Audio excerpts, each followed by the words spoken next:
That's a funny combination of fruit and veg there, El. What do you got? It's our summer crop. We've got tomatoes, we've got cucumbers, squash. That's about it really there. Cool. How you going, guys? Happy New Year.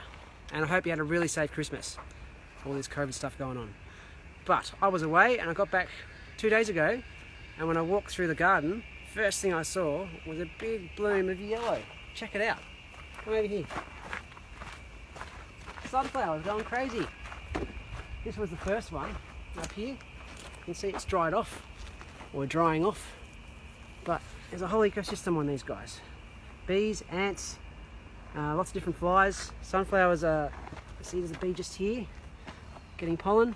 Sunflowers are, you know, they attract a lot because of how big they are and the brightness, yellow. Really fun things to grow. They follow the sun as well. As the sun moves, they go up and down and across the sky with it.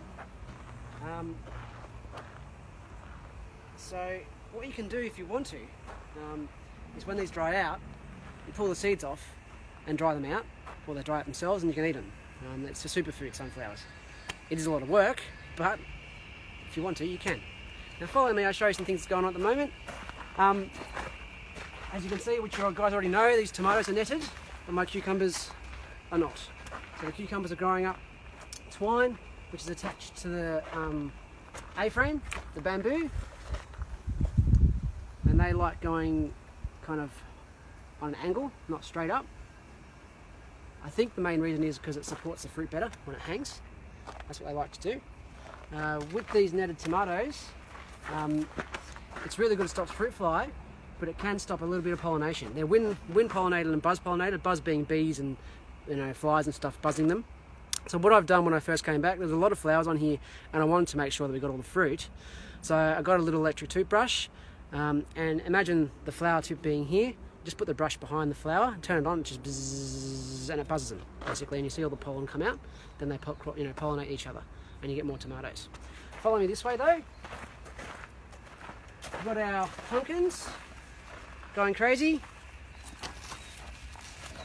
doing their thing. The leaves obviously shading the fruit. That's what it does, stops them burning from the sun. Oh, wow. And you can see that it's a way of planting it, so it's growing across and away from the vegetable garden, because if it was in here, it would take over the whole lot and everything would get shaded from those big leaves and they wouldn't grow. Corn, the wind's been affecting this one a bit. Look at the pollen coming off that.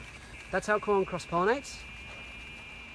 Wow. So what you do is you plant them in blocks. So I've got some here, and then down further.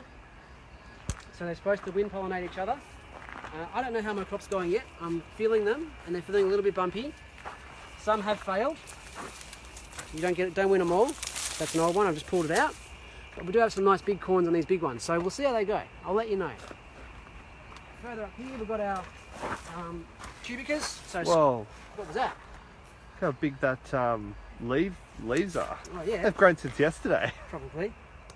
So yeah, cubicas, which are like you know, squash and zucchini, that kind of family, all along here.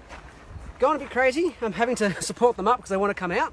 So the bed maybe was a little bit small for them, but still, we're doing all right. If you can see, where are we?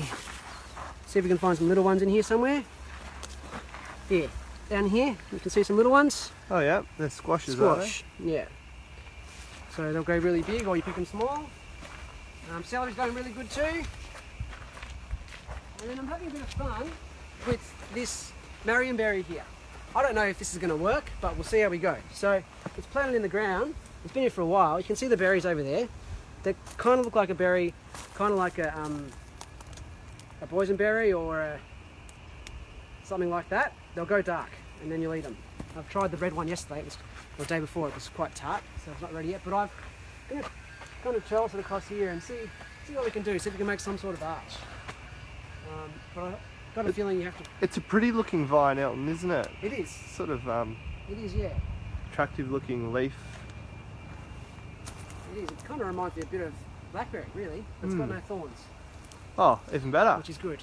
But yeah, I'm not sure if I have to find out some more about them. I have to cut them down, like the canes down over the, you know, off season, over the winter. If I have to do that, then I'm not sure if this arch will work. But we'll see how we go. Either way, it's fun. That's what gardening's about. Trying new things out, seeing how it goes. Cool. Lucky last, it's finally growing.